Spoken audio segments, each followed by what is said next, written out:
وہ اس عورت کی داستان سے واقف تھی جس نے پہلا لفظ محبت کسی دوسرے کی نگاہ سے دیکھا تھا۔ لفظ بھی ادھار تھے اور آنکھیں بھی رہن پر دی گئی تھیں۔ اس کو محبت کی قیمت چکانی پڑی تھی، اس محبت کی قیمت جس کا آغاز ڈر سے ہوا تھا، وہ ڈر جس کا آغاز اس کی اپنی ہی جائے اما سے ہوا تھا۔ وہ 13 برس کی نوخیز کلی تھی جس کی ماں نے سفید رنگ کو سرخ رنگ سے تبدیل کر کے اسے خود پر اوڑھ لیا تھا۔ 2 بیٹیوں کو زمانے کی بری نظروں سے بچانے کے لیے ڈر کر ایک سمجھوتا کر لیا تھا۔ اس سمجھوتے نے پہلا زندگی کا صفحہ تار تار کر دیا تھا۔ جس شجر سے امید تھی کہ وہ زمانے کی تند و تیز ہواؤں سے بچا کر رکھے گا، اسی نے ہی اس کومل سی کلی کو مسل کر رکھ دیا۔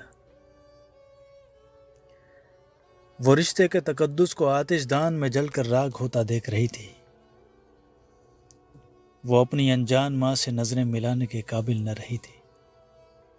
اس کی آواز پر پہرا اور ہر حرکت کی کڑی نگرانی کی جاتی تھی۔ وہ اپنے ہی گھر میں بے یار و مددگار زندہ لاش بن کر گھومتی رہتی تھی۔ کئی بار جی میں آیا کہ ماں کے گلے لگ کر سب بتا دے، لیکن ڈر، خوف اور ماں کا طمانینت بھرا چہرہ دیکھ کر زبان پر چپ کا تالا لگا لیتی تھی۔ ہر پل جیتی، ہر پل مرتی اور روز دعا کرتی کہ آج اس کی ماں کام پر نہ جائے۔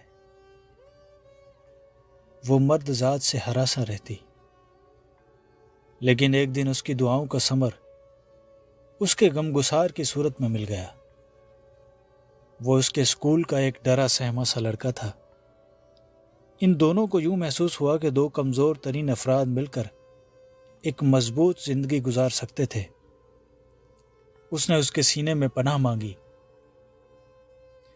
اور اس سے لپٹ کر ایک عرصے تک پرسکون رہی۔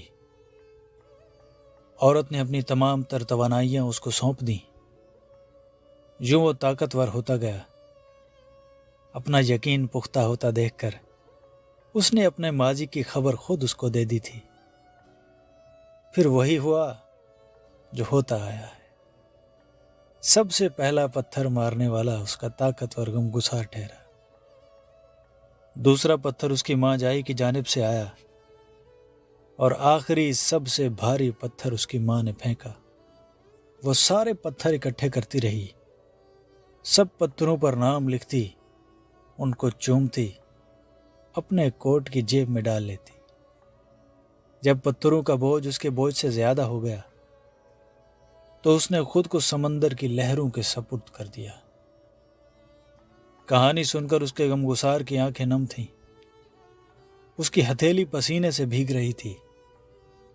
اس نے بے اختیار اسے سینے سے لگا لیا۔